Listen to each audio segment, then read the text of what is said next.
Olá, seja muito bem-vindo a mais um Começo de Conversa, um programa de entrevistas diferente, um bate-papo franco, aberto, sem censura.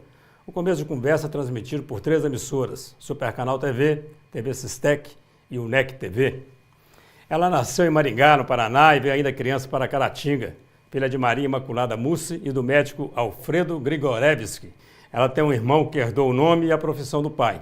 Aos 17 anos, ela se mudou para o Rio de Janeiro a fim de cursar comunicação social. Durante o curso, conheceu o teatro, o que a levou a cursar artes cênicas, logo depois de se formar na primeira faculdade.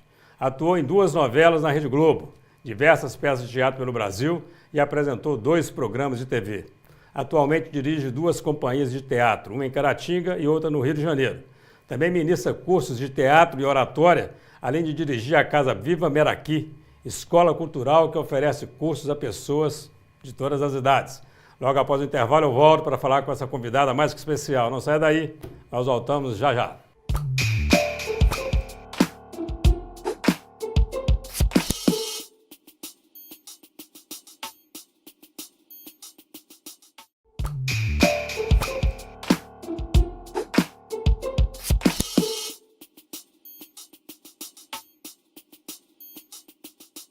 Olá, estamos iniciando o primeiro bloco de mais um Começo de Conversa aqui pela UNEC TV, pela TV Sistec e pela Supercanal TV.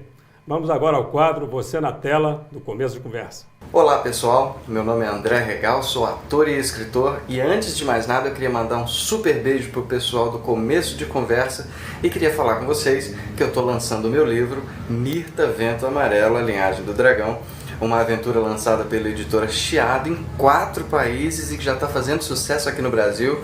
Então se você quiser conhecer esse calhamaço, 564 páginas com dragões e aventura e a pesquisadora mais inteligente da literatura, você vai lá, visita o site mirtaventoamarelo.com.br ou então vai lá bater um papinho comigo no Instagram, @AndréRegal.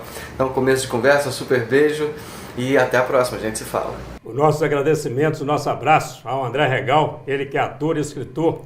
Você também pode aparecer aqui no Começo de Conversa, envie os seus comentários, a sua sugestão ou o seu recado através do endereço começodeconversa@uol.com.br ou através do WhatsApp 033 98899 2831. Voltamos a essa nossa entrevistada muito especial de hoje, essa linda mulher, atriz empreendedora cultural, Bia Mussi. Bia, seja muito bem-vinda aqui ao nosso Começo de Conversa. Obrigada, é um prazer estar aqui, né?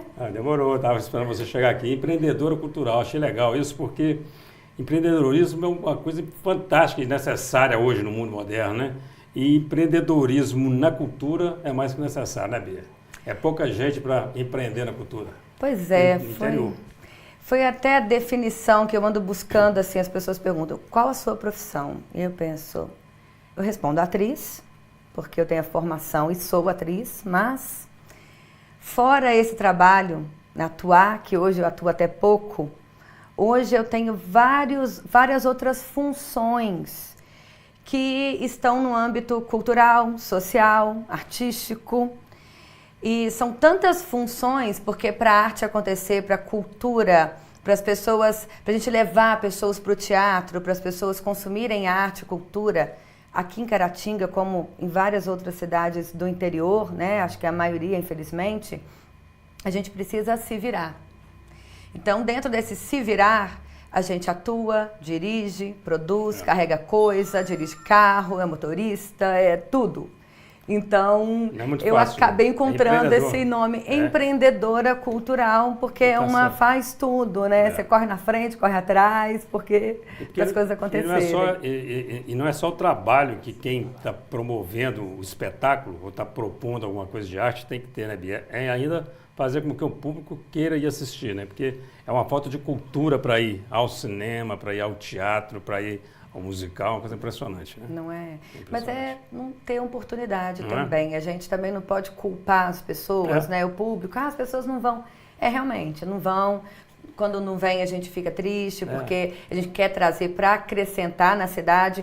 Mas como a gente nunca teve o hábito, isso é uma coisa que essa formação de plateia ela vai acontecendo aos poucos. E a gente não pode desistir, tem que continuar produzindo. E até o espaço, né? O espaço para isso em Caratinga precisa ser adequadamente construído, né? É. Você tem hoje, assim, você tem lá a Docto, que cede o espaço dela. O Casarão das o Artes, Casarão das né? Artes, você tem a FUNEC, que cede o auditório dela, mas nenhum dos dois são, de fato, assim... Um teatro. Um teatro, né? É. Nós não temos teatro em Caratinga. Mas Caratinga já teve, quer dizer, nós já tivemos um palco bom, tivemos Cine Itaúna, não é do seu tempo, não. Mas eu recitei poesia no Cine trazia Itaúna. centenas de pessoas, dava centenas de pessoas para o cinema, ou para um É. show. O pessoal naquela época tinha esse costume, porque tinha um local para assistir. Se não me engano, ele foi um dos maiores teatros e cinemas de Minas Gerais. Minas Gerais. Você veio de Maringá. Eu li ali, o doutor Alfredo Grigorevski. Acho que eu falei o nome dele certo ali. Falou, Grigorevski. Que doutor Alfredo, a família de Caratinga, sai lá de Maringá, vem parar em Caratinga, só para eu entender um pouquinho, meu você pai chegar em Minas carioca. Gerais. Seu pai é carioca?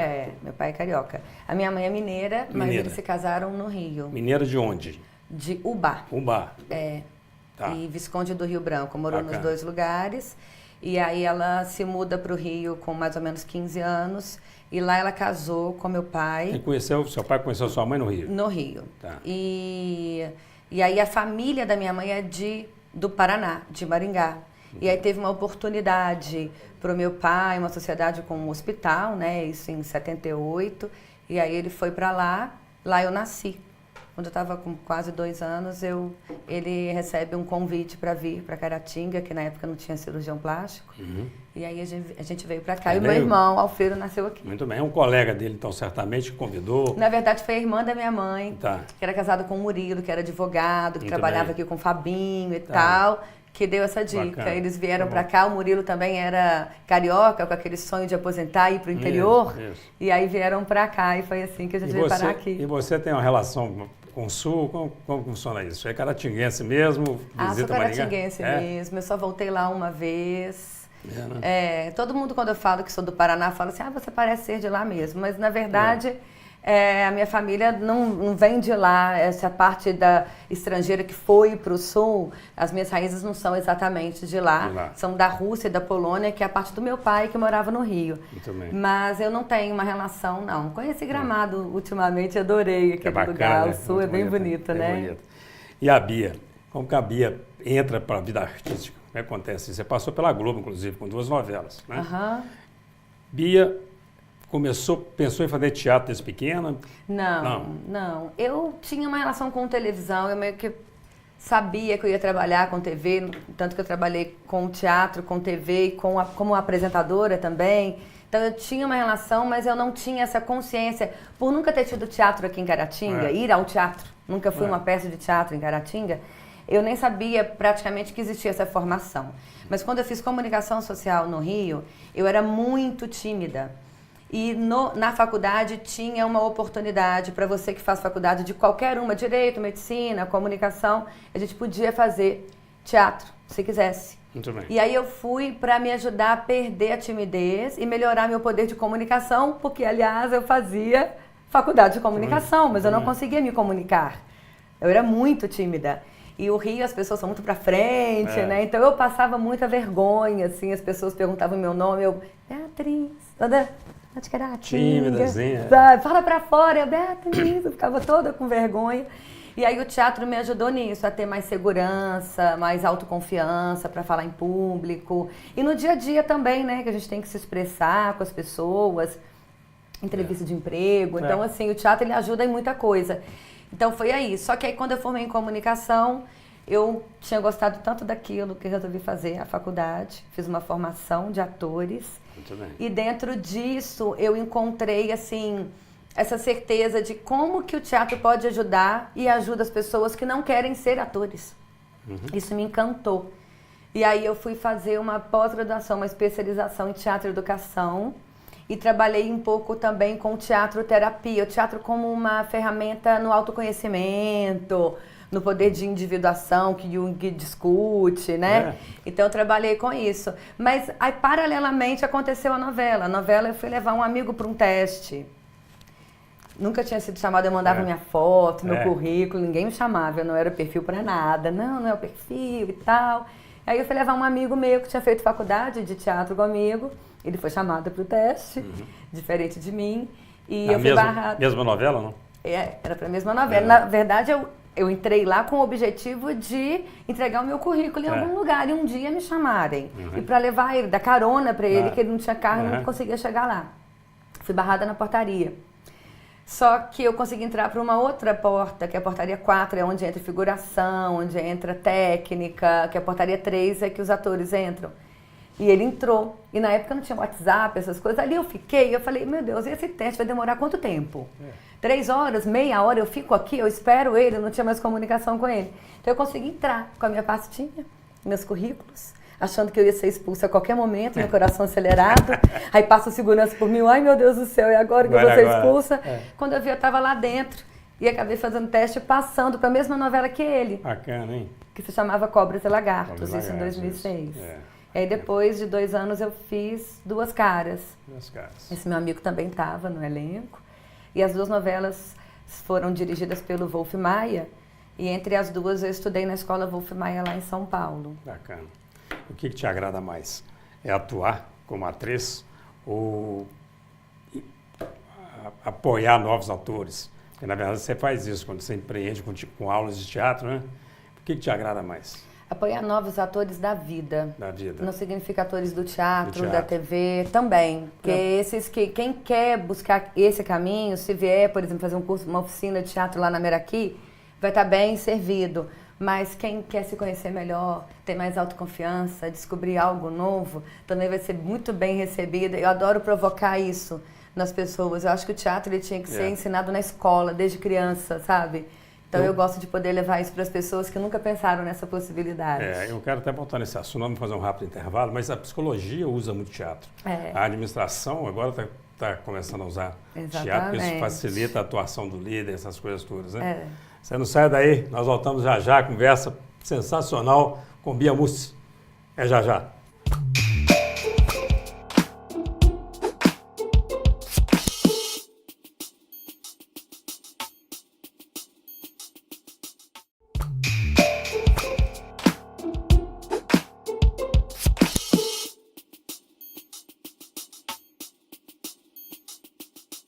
Olá, estamos de volta com o Começo de Conversa. Hoje recebendo a atriz Bia Mussi, que nos honra com a sua presença. Bia, nós estávamos falando sobre a utilização do teatro para a vida. Você falou essa frase, eu gostei dela, né? Apoiar os atores para a vida. Psicologia, eu até comentei isso, tem usado teatro, a administração tem usado o teatro. Quer dizer, o teatro pode, de fato, desenvolver algumas habilidades, né? No profissional? Com certeza, né? Assim, qualquer pessoa, o teatro, o ator, para ele atuar os personagens, né? O mal, o bom, o mocinho, né? As questões que ele traz psicológicas do personagem, para ele poder acessar isso, está onde? Dentro dele. Então ele tem que se conhecer. Então o ator, você pensa que ele vai chegar lá, ele vai aprender a desmaiar, a morrer, a chorar. Não, isso está dentro dele. Então, você tem que acessar uma coisa que a gente faz pouco na vida, olhar para dentro. A gente já acorda no celular, no WhatsApp, no Facebook, no Instagram, né? Sempre no outro. Então, o teatro ele te ajuda a olhar para dentro. Então, existe dentro da psicologia terapeutas, psicólogos que utilizam do teatro para trabalhar isso, que tem, por exemplo, dos segmentos a gente conhece como psicodrama. Dentro do teatro, teatrólogos utilizam das técnicas da psicologia e do teatro também para trazer isso para o autoconhecimento. Por exemplo, Augusto Boal com o Teatro do Oprimido. Então ele coloca em cena opressões, repressões sofridas por uma pessoa e ali ele busca resolver. Ele trabalha com o espectador, é o espectador que interfere na cena, que sai dali, entra no lugar do oprimido e fala como que ele faria nessa situação. Então existem maneiras de trabalhar isso propositalmente, mas fora isso, o trabalho do ator, o dia a dia, é se investigar. Então quando a gente faz isso, a gente se conhece, a gente passa a ter mais autoconfiança, a gente conhece os nossos potenciais, as nossas dificuldades e consegue melhorar essas dificuldades, enaltecer as nossas facilidades. Facilita a liderança. Com certeza. Então, eu tenho trabalhado muito com grupos aqui no Rio, em outras cidades, grupos de empresários, treinamento de equipe, grupo de professores que às vezes têm muito conhecimento, mas não sabem passar, usar o corpo, a expressão, a voz, para agregar, para trazer o público, que são os alunos, para ele. Então, sabe, o teatro, eu acho, novamente falando, que a gente tinha que ter isso na educação, na sala de aula, na escola. Eu falei administração porque eu acho interessante o seguinte, eu sou professor, né, do curso de administração. Eu vejo a senhora que tem um trabalho para apresentar, a dificuldade que a maioria tem, eles já estão no 7º período, 8º período, com vergonha da própria turma, né? Aí você imagina, esse cara vai chegar numa empresa, quer dizer, ele vai dirigir ou vai coordenar um grupo de 200 pessoas, 300 pessoas, né? Então, acho que é um campo bastante fértil aí para o seu trabalho. Com certeza. Eu trabalho muito com alunos de faculdades, essa questão desde apresentar trabalho em sala de aula até defender o TCC. Quando sai para o mercado de trabalho, uma entrevista de emprego, muitas vezes os RHs reclamam muito porque chegam currículos incríveis, mas na hora que a pessoa se apresenta, você fala, não é a mesma pessoa. Às vezes ela tem conhecimento, fala várias línguas, mas não tem, o corpo diz outra coisa, né? Não tem a postura necessária. Então, ajuda muito. E o que a Bia está fazendo hoje? A Bia, além disso, ministrando oficinas de oratória, atendimento, através do teatro e também de teatro e educação com professores e empresários. Eu também estou dirigindo a Escola Meraki, lá eu ministro oficinas de teatro, apesar de ter oficina de horta, culinária, artes manuais, capoterapia. Isso tudo? A Meraki funciona onde? Meraki funciona na rua Antônia Maria Rezende Fernandes, número 211. É a terceira rua atrás do CTC, perto daquele bairro Belvedere, que tem ali atrás. E aí lá nós temos de manhã atividades para crianças acima de 3 anos, que tem teatro, horta, culinária, artes manuais, capoeira, musicalização. E temos oficinas de teatro à tarde e à noite. E temos yoga também. É mesmo? Bacana. Tá bem bacana lá. E esse para criança, funciona no sistema de faz a aula e a mãe traz, ou passa amanhã lá? Tipo você escola? Pode escolher. Então, como tem pessoas que já têm atividades, fazem outras atividades em outros lugares, elas saem das atividades e vão para casa. Ótimo. Já tem criança que fica de segunda a sexta lá, de 9 da manhã às 11h30, participando de todas as atividades. Eles cozinham, lavam louça, a casa está toda mais bonita a cada dia, porque eles com as artes manuais vão enfeitando o local. Legal. É um lugar de muito aprendizado. Para nós, a gente não tem a pretensão de sermos os professores daquelas crianças, a gente se comporta, eu e a nossa equipe, como os guardiões daqueles pequenos seres de luz, os nossos mestres, que são essas crianças, e a gente permite que eles sejam aquilo que eles vieram para ser, né? Porque muitas vezes nós adultos queremos ensinar tudo, então eu acho que a criança precisa desse momento também de se expressar. Fica engessando as Exatamente. E aí fora isso, eu dirijo a companhia teatral Aisou. O Aisou em Caratinga. Que é em Caratinga, é formado por pessoas que já participaram das minhas oficinas e que foram ficando, Você já montou uma peça com texto meu? A primeira peça que eu dirigi na minha vida foi do Eugênio Maria Gomes. Foi um texto já. E eu guardo isso com muito carinho. Bacana. Foi um momento muito especial, uma oficina que eu dei na UNEC, que viraram 8 oficinas. Foi a primeira oficina de teatro que eu dei na minha vida. Bacana. E aí fez tanto sucesso que eu acabei dando mais 7 seguidamente, 2 meses, assim, cada semana com uma turma diferente. E o pessoal que se destacou nessas 8 oficinas fizeram parte do elenco da primeira peça que eu dirigi. Bacana demais. E até hoje, o Tolerância Zero, o seu texto, eu levo comigo para as oficinas, quando eu trabalho com empresários, com equipe, porque esse tipo de atitude que o seu texto fala, né? Que a gente reflete aquilo que a gente recebe. Verdade. Então, Tolerância Zero é um texto que eu levo com muito carinho, que eu já montei várias vezes depois daquilo. Bacana. Assim. Que bom. E Rio de Janeiro, você também tem um grupo de teatro lá. Sim. Raízes? Raízes do Mundo. Raízes do Mundo. Lá eu trabalho com a Companhia Teatral Raízes do Mundo. E onde no Rio de Janeiro? Então, nós estamos agora montando o espetáculo que vai para o Teatro Café Pequeno e eu também estou produzindo a 3ª Mostra Experimenta, que é uma mostra de teatro de cenas curtas, que também vai acontecer no Teatro Café Pequeno no Leblon. Mas a gente trabalha no Zimbinski, no Teatro Zimbinski, que é a nossa sede, onde a gente ensaia. e tal. E fora isso, eu trabalho com a PAI lá, mas não é a PAI com E, né? Que é a PAI que a gente conhece, é com I, é uma associação de professores. Ah, bacana. E aí eu trabalho também com oficinas de oratória e teatro e educação para professores lá. Você falou Rio de Janeiro, nós estamos falando do Rio, eu acho interessante o Rio, é o fato de os bairros terem pequenas salas de teatro, né? Pequenas mesmo, são salas assim para, sei lá, acho que 50 pessoas, 60 Tem pessoas. para 20, tem para 30, tem para acho 40. Muito bacana, quer dizer, mas espaço não falta, é muito interessante. Pois é. Você E nós precisa ter temos... uma coisa É isso que eu ia falar também. megalomaníaca em Caratinga, não, mas podia ter pequena sala, umas 3 salas pequenas. Mas por isso que eu não paro. Não tem um prédio de teatro, mas o teatro pode acontecer aqui agora. Basta ter um ator e um espectador. Não é? Né? Verdade, então, assim, qualquer espaço é um espaço. Claro que é muito bom de ter um espaço ideal, com uma acústica boa, né?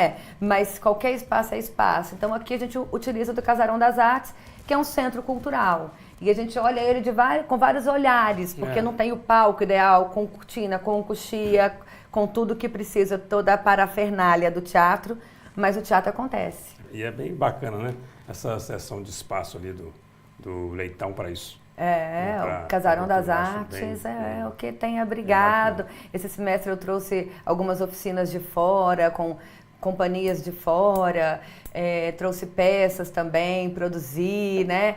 O pessoal de fora para vir, porque o teatro geralmente só eu ofereço aqui, então eu fico trazendo também outras referências para as pessoas. E aí lá no Casarão que agrega isso. No Casarão e na Meraki agora, com as oficinas. O espaço da Meraki lá, a Meraki tem um espaço para teatro? Não tem. Claro. Não, tem espaço para oficinas, né? E a gente até recentemente teve uma apresentação lá para os pais, fechando assim tudo que as crianças aprenderam. Eles cozinharam para os pais, que eles aprenderam na culinária.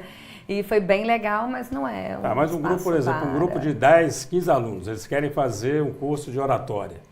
Lá na Meraki eles conseguem. Gente, E o grupo consegue fazer junto. A turma está formando agora, por exemplo, de 22 alunos. Consegue. Eu falo para a gente, tem um curso bacana lá de teatro que vocês podem fazer antes de terminar o ano Sim, eu tenho dezembro. Turma de até 30 alunos que cabem. Eu também tenho uma área externa muito agradável. Bacana. Então é uma casa bem gostosa, te convido para ir lá conhecer, seu público, espectador. Eu posso aproveitar para deixar o telefone de lá, porque às vezes tem algum grupo que quer ir, né? Escolas que querem conhecer. O telefone lá é 3321-4965, é o fixo. E quem quiser me chamar também no WhatsApp para saber mais alguma coisa é 98835-4610. E eu convido também seu público a curtir a página Casa Viva Meraki. E aí fica sabendo de tudo que está rolando. Tem rolado, ainda vai rolar esse mês agora, essa primeira quinzena, espetáculos teatrais, dança, espetáculo até de yoga, capoeira, para o público poder ver e às vezes animar, entrar. Em janeiro também a gente está vindo com oficinas de férias. Pessoal que fica em casa em janeiro ou durante o ano quer ter oportunidade de fazer e não tem tempo, em janeiro também fica ligado que vai vir muita coisa boa. Beleza. Depois do intervalo nós temos mais Bia Mussi. E aí a Bia vai repassar todos esses números para nós, falar de novo o número do WhatsApp dela, deixar esse endereço aí, não sai daí, a conversa está bacana, nós voltamos já já.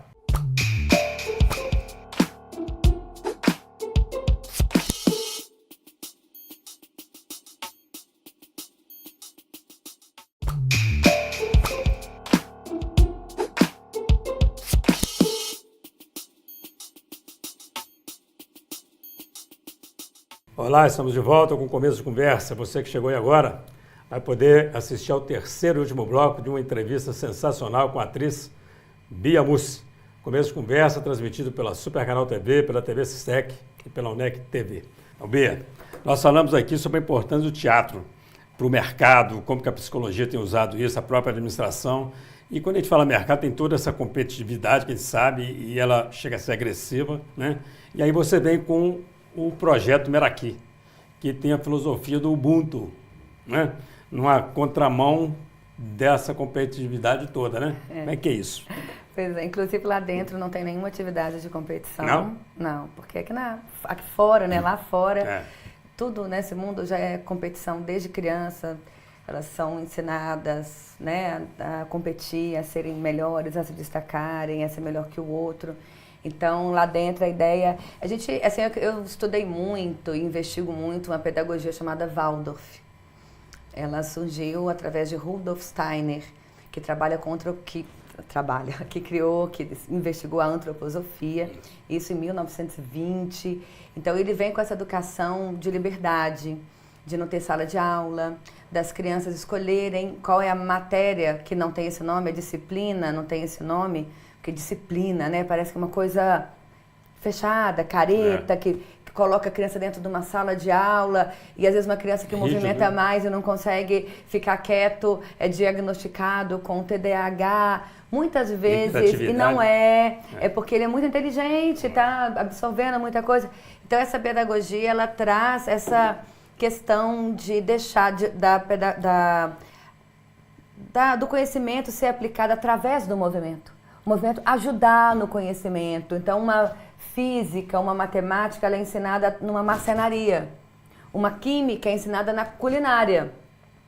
Na biologia, muitas vezes, a gente vai falar sobre pele, né? Derme, epiderme, a gente vê foto de pele, a gente vê na internet, a gente lê no livro. A gente não pega na nossa pele. Então, existe essa pedagogia que acredita que a gente precisa de vivenciar a educação, em vez de só sentar e receber passivamente. Como isso é uma coisa para poucos, que até existe no Brasil, mas são poucos locais, a gente pode completar isso, levando as nossas crianças para espaço onde elas podem, como eu falei no bloco anterior, ser elas mesmas. E receberem estímulos através de serem provocadas, estimuladas, colocarem ferramentas na frente dela. Então a Merak vem com isso. E todos os dias o nosso trabalho começa e termina em círculo, de mãos dadas, a gente olha no olho, a gente respira juntos, a gente abraça, a gente tem contato. Só cabe positividade lá dentro do lugar, que não cabe desmerecer o outro, críticas negativas. Então a gente quer muito trazer o amor, a amizade. E o Ubuntu, que é uma palavra em africano, ele tem uma historinha de que um dia as crianças estavam brincando e um professor, um adulto, chegou e falou assim: gente, eu vou falar já, 1, 2 e já. Quem conseguir pegar primeiro aquela cesta de balas ali, vai ganhar. E aí as crianças, ele falou 1, 2 e já. As crianças deram as mãos, saíram correndo. Pegaram a cesta juntas e levantaram. E o professor falou: ué, o que aconteceu? Elas falaram: Ubuntu, professor. Somos todos um. Se só um ganhar a cesta, os outros não ficarão felizes. E ele tão pouco de estar feliz sozinho. Então foi uma lição das crianças para o adulto, né? Então com essa filosofia que a gente traz o nosso trabalho, sabe? De somos todos um. Bacana, né? Bem então, interessante. Essa questão do bullying, essas coisas não cabem lá dentro. A gente coloca muito com eles: o que cabe aqui? E aí as crianças escrevem: a bondade, tia Bia, a amizade. Tia Bia não pode xingar o colega, ela não pode. Aí o outro: então resumindo, respeito. Exatamente. Então a gente vai junto encontrando o que cabe. Acontece uma educação no sentido mais global, né, Bia? É muito mais do que aprender português, aprender matemática. Olhar o outro. É tão difícil, Jana, você não tem ideia. A gente no teatro, às vezes, coloca uma atividade que é: pare em frente ao seu colega e olhe para ele. Você não sabe tanto que isso mexe com as pessoas? As pessoas desviam o olhar, porque eu me senti invadido, eu achei que eu estava invadindo ele, olhando para ele, quando tem que encostar. Muita gente chega a ficar emocionado com isso. Então, olha que pena, né? Então, assim, lá a gente é provocado a se encostar, cuidar do colega, ajudar o outro. Acho interessante, porque até na condição de educador, assim, eu critico muito o modelo de sala de aula, sempre critiquei. Porque é um modelo que existe há séculos, né? Há séculos. O mundo todo evoluindo, e a nossa sala de aula é assim: um professor lá na frente, um quadro, alunos sentados em carteiras. Quem senta na frente são os mais inteligentes, atrás os mais bagunceiros, no meio você não sabe muito bem onde se enquadra. E no final você mede se ele aprendeu aquela matéria que foi passada para ele, uma coisa muito por uma nota, um número. Isso não pode ser uma coisa boa de fato, porque o resultado da educação brasileira é muito ruim, né? E são os números que medem todos, o PISA. Então, assim, o Brasil ele não consegue avançar. Consegue avançar nessa questão. Alguma coisa, a educação precisa ser feita. Existem algumas escolas como essa aqui, mas é muito pouco. Talvez cada um se conhecendo mais, né? Exatamente, despertando isso neles, né? Demais. Então, por isso que a gente começa sempre em círculo e termina, eu sempre falo, porque no círculo, quem é o primeiro? Às vezes tem um outro que fala: você, tia Bia. Eu falo: por quê? Né? Nós somos todos estamos todos no mesmo nível, não existe primeiro, não existe último, num círculo a gente vê todo mundo, consegue olhar no olho de todo mundo, está no mesmo nível. Nós comentamos aqui que você adaptou um texto meu para uma peça de teatro. E eu agradeço, fico muito feliz. Eu que agradeço. Isso. Não sabia nem que você continuava usando. Você falou que ainda usa, né, em treinamentos. Uso. Mas nós temos um colega nosso de trabalho, que é diretor na TV aqui, que é o André Carvalho. O André. O André andou fazendo filme com você também. Como é que é essa história?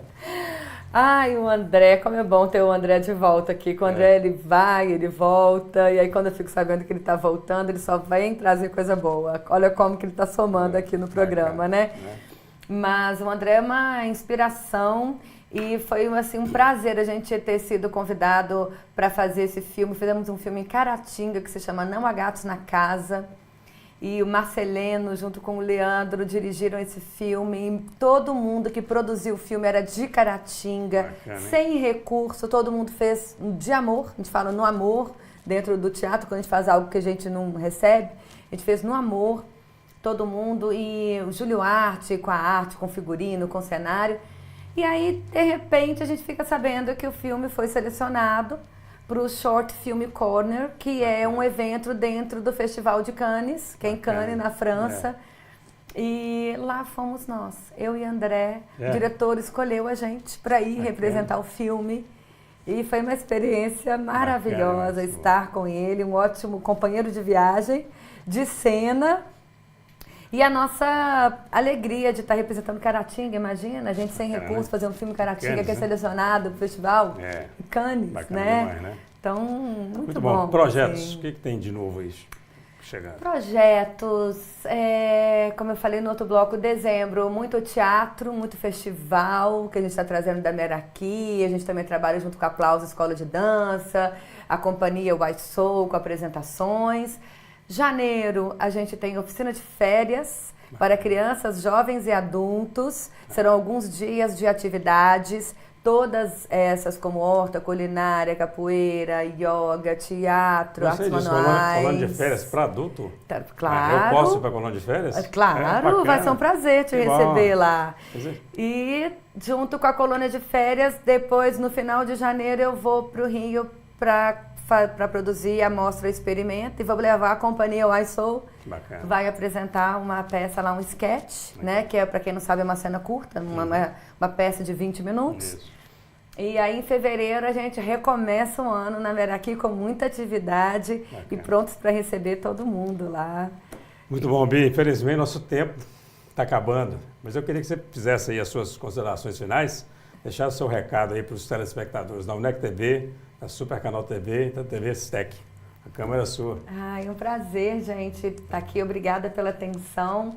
E eu convido a todos a se permitirem. Eu sei que a vida é muito corrida, a gente trabalha, né, a maioria das pessoas não trabalham com arte, não tem essa oportunidade de se conhecer, mas a gente, nesse mundo corrido, eu acho que vale a pena a gente experimentar, se permitir, trazer novas coisas para a nossa vida. É uma cura para a mente. Quando a gente cura a mente, que a gente se conhece, a gente se sente melhor com a gente mesmo, a gente tem mais amor próprio, a gente consegue agir melhor com o outro. E a gente aponta muito para o outro, mas a gente só vai ter um mundo melhor para a gente viver se a gente começar mudando a gente mesmo. E aí contribuindo para quem está perto da gente, na nossa rua, com a nossa família. E para isso a gente tem que estar melhor do que só ficar apontando para o outro. E a arte, a cultura, elas são uma ferramentas incríveis de um poder que às vezes a gente não sabe o poder que ela tem, sabe? Mas quando a gente quando a gente se permite, acessa, parece que desperta uma coisinha dentro da gente. E aí é só maravilhas a gente se conhecer, porque só assim a gente vai poder melhorar, né? O meio, a gente reclama do político, reclama do outro que é fofoqueiro, do outro que fez não sei o quê, e fica atraindo essa energia, igual o Tolerância Zero, seu texto. Se a gente só quiser levar crítica para os lugares, e negatividade, reclamação, a gente só vai receber isso. E se a gente levar um sorriso, olhar no olho, tentar se melhorar, com certeza a gente também vai receber isso das pessoas. Obrigado, querida. Bom demais, viu? Eu que agradeço, tá? Tudo de bom. Muito boa conversa. E aqui, o programa sempre aberto para uma boa conversa como essa, viu? Muito obrigado mesmo. Foi ótimo. Você que assistiu o Começo de Conversa, muito obrigado pela atenção, pela audiência. E até o nosso próximo encontro, se Deus quiser.